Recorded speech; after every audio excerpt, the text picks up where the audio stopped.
අයිබෝවන් wedding advice YouTube නාලිකාවට ඔබ සාදරයෙන් පිළිගන්නවා. මේ වීඩියෝ පටේ හරහා අපි කතා කරන්න සූදානම් වෙලා ඉන්නේ ඔයාගේ වෙඩින් එකේ මූලිකාංගයක් වෙච්ච වෙඩින් බෑන්ඩ් එක සම්බන්ධව. වෙඩින් බෑන්ඩ් එකක් සිලෙක්ට් කරගනිද්දී ඔයා අවධානය යොමු කළ යුතු මූලිකම කරුණු කාරණා මොනවද කියලා මේ වීඩියෝ පටේ හරහා අපි කතා බහ කරනවා.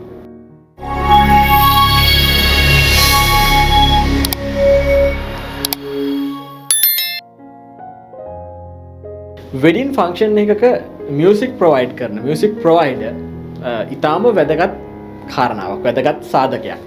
ඒක DJ එකක් වෙන්න පුළුවන්, බෑන්ඩ් එකක් වෙන්න පුළුවන්. ඉතින් අපි අද කතා කරන්නේ බෑන්ඩ් එකක් සම්බන්ධව.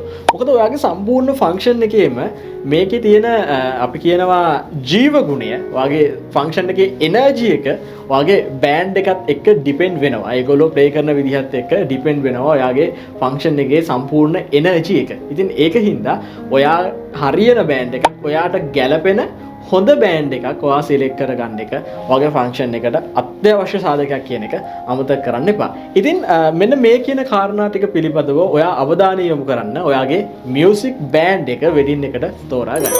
පළවෙනි කාරණාව තමයි මියුසික් ස්ටයිල් එක. මියුසික් ස්ටයිල් එක කියලා කියන්නේ එයාලට ඒ කියන්නේ එයාලා එක සිංහල නම් සිංහල සින්දු විතරක් නම්, එහෙම නැත්නම් ඉංග්‍රීසි songs විතරක් නම්, එහෙම නැත්නම් හින්දි songs විතරක් ප්ලේ කරන බෑන්ඩ් එකක්ද? එයාලට මේ ඔක්කොගේම මික්ස් එකක්. ඒ කියන්නේ ඔඩියන්ස් එකට ගැළපෙන විදිහට, ඔයාගේ ගෙස්ට්ලට ගැළපෙන විදිහට ඒගොල්ලන්ට මේක ප්ලේ කරන්න පුළුවන්. උදාහරණයක් විදිහට සමහර ෆන්ක්ෂන් වල අපි කියනවා ටිකක් ඉංග්‍රීසි ස්පීකින් ක්‍රවුඩ් එක වැඩි. එහෙම හිතලා ඔයාලා බෑන්ඩ් එක සිලෙක්ට් කරද්දී වැඩිපුර ඉංග්‍රීසි songs කියන්න ඕනේ කියලා ඔයගොල්ලෝ ප්‍රිෆර් කරලා ඒකට ගැලපෙන බෑන්ඩ් එකක් සිලෙක්ට් කරගන්න. හැබැයි ඔයගොල්ලෝ ෆන්ක්ෂන් එකට ආවට පස්සේ එයාලා ඉංග්‍රීසි songs වලට වඩා ඒගොල්ලෝ කැමති ටිකක් වැඩිපුර සිංහල සින්දු ඇහෙනවට. සමහරක් වෙලාවට dance floor එකේ වුණත් බයිලා වලට රියැක්ට් කරන ප්‍රමාණය වැඩි ඉංග්‍රීසි songs වලට රියැක්ට් කරනවට වඩා. එතකොට අන්න ඒ වගේ තැන්වලදී බෑන්ඩ් එකට හැකියාවක් තියෙන්න ඕනේ ඒ ක්‍රවුඩ් එක මැනේජ් කරන්න සහ ක්‍රවුඩ් එක රීඩ් කරලා, ඔඩියන්ස් එක රීඩ් කරලා එයාලට එන්ටර්ටේන්මන්ට් එක ප්‍රොවයිඩ් කරන්න. ඉතින් ඒකට බෑන්ඩ් එක කේපබල්ද කියලා ඔයා මුලින්ම බලන්න ඕනේ. දෙවෙනි කාරණාව තමයි ඒගොල්ලෝ ඔයාලගේ කියන්නේ කපල් එකේ ටේස්ට් එකට මැච් වෙනවද? දැන් උදාහරණයක් විදිහට සමහර බෑන්ඩ් තියෙනවා ඒගොල්ලෝ ටිකක් ක්ලාසිකල් පැත්තට. දැන් උදාහරණයක් ගත්තාම අපේ ලීඩින් බෑන්ඩ් එකක් විදිහට අපි මේරියන්ස් ගත්තොත් මේරියන්ස්ලා ටිකක් ක්ලාසිකල් වොයිස් එකක් ඒගොල්ලන්ගෙන් එනවනේ එළියට නේද? ක්ලැරන්ස්ගේ ලස්සන සින්දු ටිකක් ක්ලාසික් වයිබ් එකේ සින්දු ටිකක් එයාගෙන් එළියට එනවා. හැබැයි ඔයා ඩොක්ටර් බෑන්ඩ් එක හරි සරිත් සුරිත් හරි ගත්තාම ඒගොල්ලන්ගෙන් එළියට එන්නේ වෙනම වයිබ් එකක්. හැබැයි මේ බෑන්ඩ් දෙකම හොඳ ලීඩින් බෑන්ඩ් එකක්. වයිබ් එක වෙනස්. එතකොට ඔයාලගේ ටේස්ට් එකත් එක්ක යන්නේ මොන වයිබ් එකද කියලා ඔයා මුලින් සිලෙක්ට් කරගන්න ඕනේ. ඊළඟ කාරණාව තමයි ඒක එන ගෙස්ට්ලගේ ඊට පස්සේ වගේ ෆැමිලිස් වල ඒගොල්ලන්ගේ ප්‍රිෆරන්සස් සමහරක් වෙලාවට වෙනස් වෙන්න පුළුවන් ෆන්ක්ෂන් එකේදී.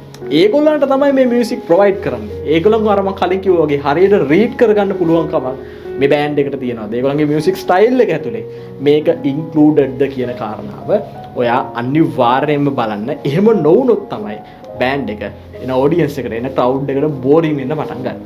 සමහරක් තැන්වලදී ඒ කියන සින්දු වයසක කට්ටියට නැත්නම් ඕල්ඩ් ජෙනරේෂන් එකට මැච් වෙන්නේ නැතුව යං ජෙනරේෂන් එකත් එක්ක ටිකක් වැඩිපුර සද්ද දාලා බර සාරට ගහන සින්දු නම් වැඩිපුර ඇහෙන්නේ.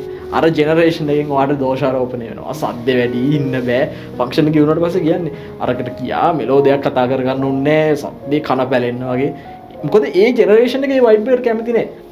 ඒතකොට ඔයගේ බෑන්ඩ් හැමතිස්සෙම හැම වයිබ් එකක්ම හැමෝටම මැච් වෙන්නේ නැහැ, හැමෝටම සෙට් වෙන්නේ නැහැ. හැබැයි හොඳ බෑන්ඩ් එකකට ඕක මික්ස් කරගන්න පුළුවන්. හැමෝටම ක්ලික් කරගන්න පුළුවන්. ඒකින්ද අන්න ඒකයි වගේ වෙඩින් එකට හොඳ බෑන්ඩ් එකක් වැදගත්. දෙවෙනි කාරණාව තමයි බෑන්ඩ් එකේ තියෙන රෙපියුටේෂන් එක සහ එක්ස්පීරියන්ස් එක. අර මම කිව්ව පළවෙනි කාරණාවට මේ බෑන්ඩ් එකේ තියෙන එක්ස්පීරියන්ස් එක සෑහෙන බලපානවා.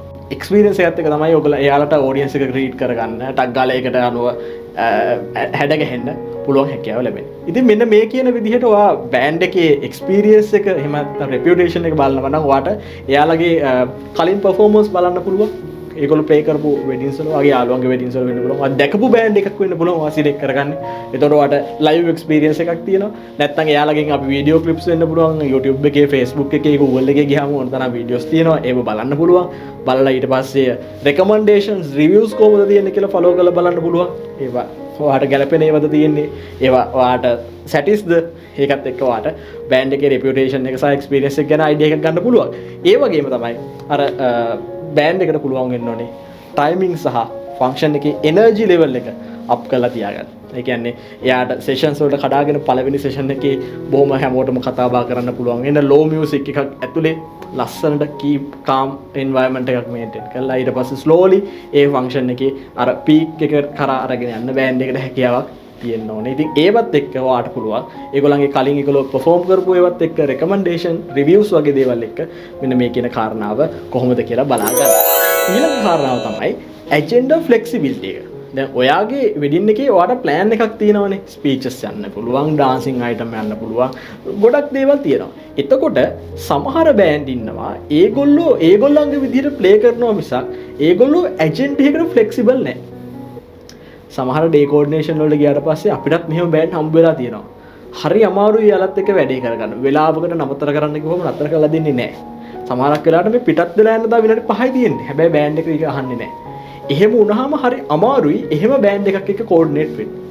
හැබැයි බෑන්ඩ් එක ෆ්ලෙක්සිබල් වෙන තරමට ඔයාගේ ටයිම් ලයින් එකත් එක්ක එයා සපෝට් කරනවා නම් ගොඩක් බෑන්ඩ් එක්ක අපිත් එක්ක වැඩ කරන්න ගත්තාට පස්සේ ගොඩක් බෑන්ඩ් චතුරනේ ඉන්නේ එහෙනම් අපිට බලන්න දෙයක්වත් නැහැ. එයා කියන විදිහට අපි වැඩේ කරන්න. එහෙම කතා කරනවා කපල් එකේ ඒ දේවල් කියලා තියෙනවා. ඇත්තටම එහෙම බෑන්ඩ් එකක් එක්ක වගේ ෆන්ක්ෂන් එක ලස්සනට කරගෙන යන්න පුළුවන්. ඒක මේ බෑන්ඩ් එක කොච්චරක් ගාණක් ගන්නවද කොච්චර ප්‍රසිද්ධද කියන එක නෙමෙයි.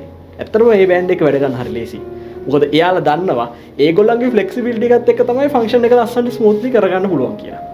සමහරක් වෙලාවට ඒගොල්ලන්ගේ පොඩි රික්වයර්මන්ට් තියෙනවා. ඒ කියන්නේ අපිට පළවෙනි සෙෂන් එකේ අපිට පැයක් විතර ප්ලේ කරන්න දෙන්න. ඒතකොට එයාලට ලස්සන දෙයක් එළියට දෙන්න පුළුවන්. ලස්සන පර්ෆෝමන්ස් එකක් කරන්න පුළුවන්. එතකොට අපිත් දන්නවා මේ බෑන්ඩ් එක නම් අපි මෙයාලට මෙන්න මෙහෙම පොඩි රික්වයර්මන්ට් එකක් තියෙනවා. අපි මේක දෙන්න පුළුවන්. ඒක කියන්නේ ඒක දෙන්න බැරි නම් ඒගොල්ලෝ එහෙම ටයිම් ලයින් එක ඇතුලේ අමාරු නම් ඒගොල්ලෝ ඒක බලෙන් ගන්නව නෙමෙයි. හැබැයි ඒක දෙන්න පුළුවන් නම් වැඩේ එයාලට ලස්සනයි. අර එතකොට ඒ වගේ දෙයක් ඇරෙන්න ටයිම් ලයින් එකට ඔයාගේ ප්ලෑනින් කමාන්ඩ්ස් වලට බෑන්ඩ් එක ෆ්ලෙක්සිබල් වෙනවද කියන එක පිළිබඳව අනිවාර්යෙන් අවධානය යොමු කරන්න. ඊළඟට තමයි ටෙක්නිකල් රික්වයර්මන්ට් එක. සවුන්ඩ් ඉන්ජිනියර් කෙනෙක් වෙනවද? ලයිට්ස් ටික, සවුන්ඩ්ස් ටික ඒගොල්ලෝ ගෙනත් ඒගොල්ලන්ගේ පැකේජ් එක ඇතුලේ ඉන්ක්ලූඩඩ් වෙනවද? ඒවා වෙනම ගන්න වෙනවද? මෙන්න මේ කියන කාරණා. මේ ටෙක්නිකල් පැත්ත බෑන්ඩ් එක කවර් කරනවද කියන එක අනිවාර්යෙන්ම ඔයා ඒගොල්ලොත් එක්ක කතා බහ කරලා සෝට් කරගන්න. මොකද ඒක ඊටාම වැදගත්. සමහරක් වෙලාවට හම්බ වෙන හෝල් එකත් එක්ක සවුන්ඩ්ස් කරන්න ඕන විදිහ වෙනස් වෙනවා. එකෝ එකක් එන්න පුළුවන්. ඒ වගේ තැන්වලදී සවුන්ඩ් ඉන්ජිනියර් ඒක එයාගේ කනට ඇහෙන විදිහත් එක්ක ඒ ඔක්කොම බැලන්ස් කරගන්න ඕනේ. ඒවා ඊටාම වැදගත් කාරණා. ඊළඟ කාරණාව තමයි cost and package කියලා කියන්නේ. මියුසික් බෑන්ඩ් ගත්තාම සාමාන්‍යයෙන් ලක්ෂ 2.5 වගේ ඉඳලා සමහරක් වෙලේ ඊට යටත් ඉන්න පුළුවන්. හැබැයි මම කියන්නේ අපි දැන් වැඩ කරන to be honest අපි දැන් වැඩ කරන රේන්ජ් එකේ ඔයාලට හොඳට recommendation එකක් දෙන්න පුළුවන් කෙනෙක් එක්ක. එතකොට එතනින් එහාට සාමාන්‍යයෙන් around 1 million වෙනකම් මියුසික් බෑන්ඩ්ස් තියෙනවා එක කැටගරිස් වල. මේ හැම කැටගරි එකේම ඔයාගේ බජට් එකට අනුව ඔයාලට හොඳ බෑන්ඩ් එකක් සිලෙක්ට් කරගන්න පුළුවන්. සමහරක් වෙලාවට නම එච්චරම ෆේමස් නැති වෙන්න පුළුවන්. හැබැයි වැඩ සොලිඩ්. ඒක කියන්නේ නම හොඳට තියෙන එකේ වැඩ සොලිඩ් නැහැ කියලා නෙමෙයි. ඒගොල්ලෝ කොහොමත් සොලිඩ්. ඉතින් ඒක හින්දා ඔයාගේ බජට් එකට ගැලපෙන සහ ඔයාගේ කැමැත්ත ඔයා සමහරක් වෙලාවට පොපියුලර් බෑන්ඩ් එකක් සෙල්ලම් කරනවට කැමති වෙන්න පුළුවන්. ඒ රේන්ජ් එකත් එක්ක ඔයාට ගැලපෙන ඔයාගේ බජට් එකට අනුව බෑන්ඩ් එක ඔයාට සිලෙක්ට් කරගන්න පුළුවන්. ඊළඟ කාරණාව තමයි ස්පෙෂල් රික්වෙස්ට්. ඔයාට ස්පෙෂල් රික්වෙස්ට් විදියට බ්‍රයිඩ් ඇන්ඩ් ගෲම්ට සින් කරන්න ඕනේද? ඔයාගේ රිලේෂන් කෙනෙක්ට සින් කරන්න ඕනේද? ආටිස්ට් කෙනෙක් ඔයාගේ ඉන්නන්න බලාපොරොත්තු වෙනවද? මෙන්න මේ වගේ ස්පෙෂල් රික්වෙස්ට් තියෙනවා නම් ඒවා කලින් බෑන්ඩ් එකත් එක්ක කතා කරලා කලින් දැනගන්න. සමහරක් වෙලාවට ආටිස්ට් කෙනෙක්ව බැක් කරනවා නම් ඒගොල්ලෝ ඇඩිෂනල් charge කරනවා. සමහරක් වෙලාවට ඒගොල්ලෝ ඔයාලගේ ෆැමිලි එකේ හරි කාට හරි සින් කරනවා නම් ඒගොල්ලන්ගේ රිහර්සල් එකක් ඕනනම් ගන්න පුළුවන්. ඒ සමහරක් අය ඒකට charge කරනවා. මේක කලින් දැනගන්න. කලින් දැනගත්තට පස්සේ ඔයාලට සර්ප්‍රයිසස් එන්නේ නැහැ. ඒතකොට ඔයා දන්නවා මේගොල්ලන්ගේ මේ ටර්ම් ඇන්ඩ් කන්ඩිෂන්ස් මේවා. හරි. එතකොට අපි ඒකට වුණත වෙන්න ඕනේ. ඒක නිගෝෂিয়েට් කරගන්න පුළුවන් නම් ඒක වෙනම කතාවක්. හැබැයි ෆන්ක්ෂන් එක මැත් එක කරගෙන යනකොට ගිහිල්ලා අපිට මෙන්න මෙහෙම ආටිස්ට් කෙනෙක් ඉන්නවා සිං කරන්න කිව්වට පස්සේ බෑන්ඩ් එකෙන් කියනවා හරි අපි බෑක් කරනවා අපි මෙන්න ඔය ගාන charge කරනවා. එතකොට ඔන්න ඔය දෙන්න ඩිසපොයින්ට් වෙනවා. කලින් දන්නේ නැහැ මැද්දේ තමයි මේක ආවේ. බෑන්ඩ් එක පැත්තෙන් ඒක වැරදුකුත් නැහැ. හැබැයි ඔයත් ඒක දන්නේ පස්සේ. ඉතින් ඒක හින්දා ඒ වගේ ස්පෙෂල් රික්වයර්මන්ට්ස් තියෙනවා නම් රික්වෙස්ට් තියෙනවා නම් ඒක කලින් බෑන්ඩ් එකත් එක්ක බුක් කරන ලෙවල් එකේදීම කතා බහ කරලා ඒව කොහොමද ටර්ම් ඇන්ඩ් කන්ඩිෂන් කියන එක සෝට් අවුට් කරගන්න. ඊට පස්සේ ප්‍රොෆෙෂනලිසම් බෑන්ඩ් එක ඉතාම වැදගත් මේක. බෑන්ඩ් එක සාමාන්‍යයෙන් ෆුල් බෑන්ඩ් එක මෙම්බර්ස්ලා 6 දෙනෙක් 7 දෙනෙක් එනවා. ලයිට් සවුන්ඩ්ස් එක මෙම්බර්ස්ලා 10 දෙනෙක් විතර එනවා.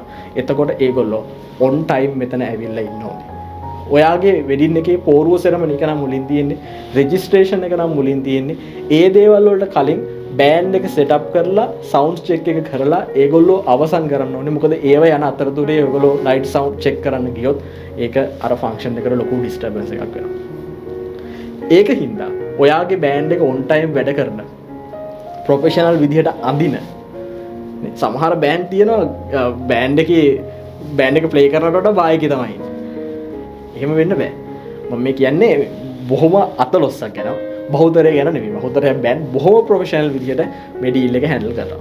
ඉතින් ඒක හින්දා ඔයා බලන්න ඔයාගේ බෑන්ඩ් එක වතෝර ගන්න බෑන්ඩ් එක පිළිවෙලකට අඳින බෑන්ඩ් එකක්ද වෙලාවට වැඩ කරන බෑන්ඩ් එකක්ද ප්‍රොෆෙෂනල් විදිහට දෙයක් කතා බහ කරලා විසඳ ගන්න පුළුවන් බෑන්ඩ් එකක්ද මේ හැම දෙයක්ම පිළිබඳව බලන්න. එතකොට ඔයාට පුළුවන් වෙනවා ලස්සන හරියනම බෑන්ඩ් එක සිලෙක්ට් කරගන්න. අවසාන වශයෙන් මම මේ අද කියන තව දෙයක් තියෙනවා. ඔයාට අවශ්‍ය නම් ඔයා වෙඩින් එකට MC කෙනෙක් එහෙම නැත්නම් හොස්ට් කෙනෙක්ව ගන්නේ නැත්තම් ඔයාට බෑන්ඩ් එක හරහා නම් ඔයාගේ ඩාන්සින් අයිටම් වලට ස්පීචස් වලට ඒ හොස්ට් පාර්ට් එක කරගන්න ඕනේ. බෑන්ඩ් එකත් එක්ක කතා කරන්න. ඒගොල්ලෝ ඒකට ෆ්ලෙක්සිබල්ද? ඒක කරලා දෙන්න ඒගොල්ලෝ කැමතිද? ඒගොල්ලන්ට ඒක පුළුවන්ද? ඉතින් ඔන්න ඕකත් කලින් දැනගන්න. සමහරක් වෙලාවට ඩේ කෝඩිනේෂන් වැඩවලදී අපිට ඇවිල්ලා කියනවා මේක බෑන්ඩ් එකෙන් මේ හොස්ට් පාර්ට් එක කරගන්න කියලා. හැබැයි බෑන්ඩ් එකත් එක්ක කතා කරද්දී බෑන්ඩ් එකේ එහෙම කෙනෙක් එහෙම කරන්න පුළුවන් කෙනෙක් නැහැ. ඒතකොට ඒගොල්ලන්ට ඒක කරගන්න බෑ. ඉතින් ඒ වගේ වෙලාවට දෙපැත්ත වසරන වෙනවානේ. ඒකෙත් කලින් ඒ වගේ දේවල් කතා කරලා ඒගොල්ලන්ගේ ඒකට ඇග්‍රි කරගන්න.